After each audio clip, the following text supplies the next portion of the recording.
go on a subway dressed like this. Well, if I can go like this, you certainly can go like that.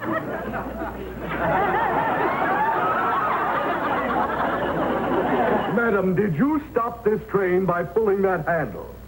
Well, I didn't do it by dragging my foot. But this zany, rubber-faced redhead was much more than a TV star and a comic genius.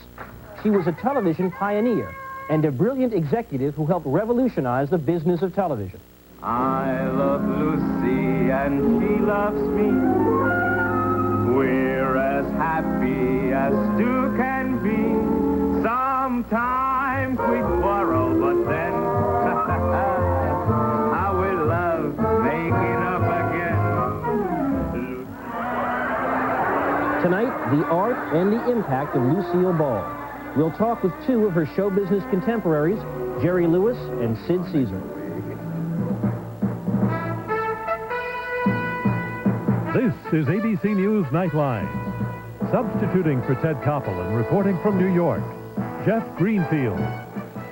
There are performers we respect, performers we admire, performers we take to for a season or two of passionate obsession, and then cast aside to ask a few years later, whatever happened to what's-her-name? And then once in a long while, there's a public figure we come to love, permanently, ineradicably, utterly. If someone told you earlier today Lucy died, you didn't have to ask Lucy who. You knew who. You knew she had made you laugh, even if she'd done it on a TV film that was made a quarter century before you were born. Her gifts were enormous, they were timeless, they were universal. Nightline correspondent Judd Rose offers this appreciation of Lucy. Lucy makes candy.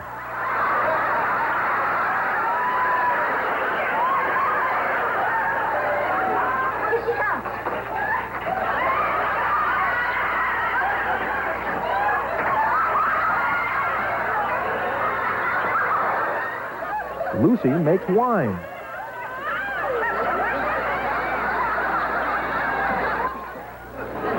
Lucy makes a commercial. It's so tasty, too.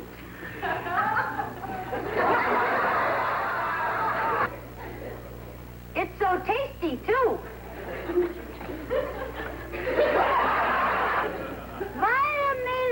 Vitamin. That's it. Whatever Lucy makes a mess of it.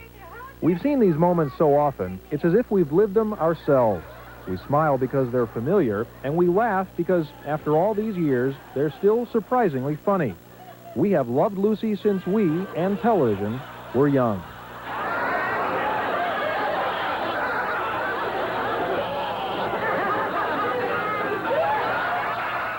I'd like you to meet my shake hands with Mr. Jones. Oh, that must be the crazy redhead everyone is talking about. Everyone talked about her, and everyone watched her. I Love Lucy went on the air in 1951. By 1952, 67% of all TVs in America were tuned in on Monday nights. It was on for just 6 years, but it's been in reruns ever since. TV's first real hit, it remains one of the medium's enduring classics. We were just very busy doing it, and we didn't know the impact, of course, and had no idea that it was going to last any length of time. From the very beginning, we figured a year, year and a half, whatever, and I would have some home movies to show the new baby. Instead, Lucille Ball and her husband, Desi Arnaz, pioneered techniques that became standard TV practice years later. They were the first to record their shows on film, preserving them for future use, inventing the rerun. They used several cameras and a live audience, something TV situation comedies do to this day. For that matter, Lucy and Desi invented the sitcom itself. I ran over here, I opened the closet. Ethel, what? I've got an idea. I don't like that look on your face. Lucy was Lucy Ricardo. Vivian Vance was her reluctant cohort, Ethel Mertz. Together, they'd act out Lucy's elaborate schemes to break into show business, schemes destined to blow up or burn up in Lucy's face.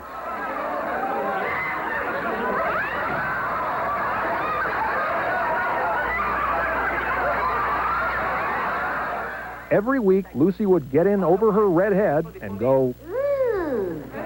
And then every week, Desi would go, "Lucy?" Desi was Ricky Ricardo, the Cuban band leader with the mangled English. Lucy, he'd say, you have some splaining to do.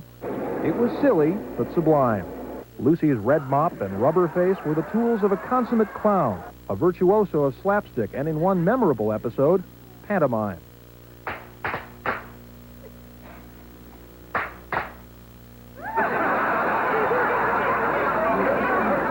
Lucy became TV's first female superstar. Ricky, this is it.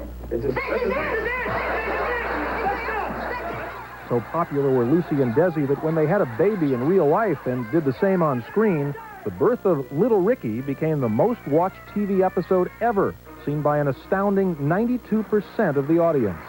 What's the date of your birth? August 6th. August 6th what?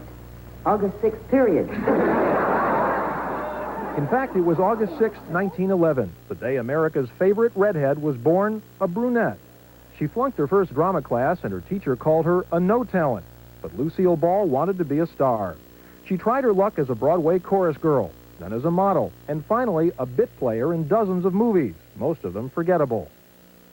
She appeared with the likes of Fred Astaire and the Marx Brothers, and making a movie in 1940, she met and fell in love with Desi Arnaz. Will someone please come? There's a waiter fainted out here. RKO Studios made the movie. Years later, Lucy and Desi would own that studio. Indeed, the company they founded, Desi-Lu, became a Hollywood power, producing hit shows like The Untouchables, Star Trek, and of course, I Love Lucy. That show went off the air in 1957. Lucy and Desi divorced not long after that. Lucy returned to weekly TV in 1962. Her voice was now deep and gravelly. Her last name wasn't Ricardo, but it was the same old Lucy. Always a success, but never quite escaping the shadow of her earlier TV hit, Lucy stayed on the air until 1974, then made a movie, and then retired. In 1985, although slowed by age and illness, Lucy made a comeback, getting critical raise for a TV movie in which she played a homeless bag lady. Well, I'm still here. That led her to try a return to weekly TV. The show, Life with Lucy, was a flop and was quickly canceled. But she remained active to the end. Her final public appearance was just last month with her old friend Bob Hope at the Academy Awards. But I've got the most gorgeous girl right by my side, Lucille Ball, right there. I'm delighted that somebody cares. I'm delighted that I have left something. I mean, you can go through your whole life and never leave anything behind that made a mark. And what a mark she's left. Well, I love Lucy. Everybody loves Lucy. The whole world is... She's gone, but she's still here. She's an American icon, but the language of Lucy is universal. When her reach so gloriously exceeds her grasp, she's ready to try again. Unsinkable, indomitable, she is the cockeyed optimist in all of us. I love Lucy and she loves me. For so many years, she made us laugh. And no doubt years from now, she still will. But tonight, she's making us cry. If there's a special spot in heaven for the clowns, open the gates. This time, Lucy has no splaining to do.